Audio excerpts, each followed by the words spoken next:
இருக்க இந்த செடி பேர் வந்து நெக்டேரியன் சொல்லிட்டு. இது பாருங்க, இது ஆப்பிளுக்கும் ப்ளம்ஸ் பழத்துக்கும் இடைப்பட்ட ஒரு டேஸ்ட். இதில் மேங்கோ சாப்பிட்ற மாதிரி கூட அந்த ஒரு ஃப்ளேவர் வரும் இதில். இங்கே பாருங்கள், இது வந்து தொட்டியில் தான் இருந்தது. இப்போ தான் நாங்கள் எடுத்ததை கீழே வச்சுருக்குறோம். அதனால் கொஞ்சம் செடி வந்து வாடின மாதிரி இருக்குது.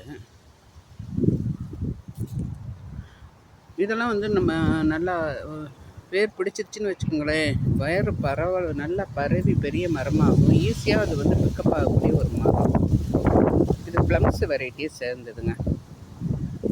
மரம் நல்லா வந்து நிறைய பூ இருந்துச்சு. காற்றுங்க அதிகமாக இருக்கிறதுனால பூவெல்லாம் கொட்டிடுது சீக்கிரத்தில். அதே மாதிரி பிரிஞ்சு வச்ச பிறகு கூட அந்த பிரிஞ்சு கூட கொட்டி போகுது.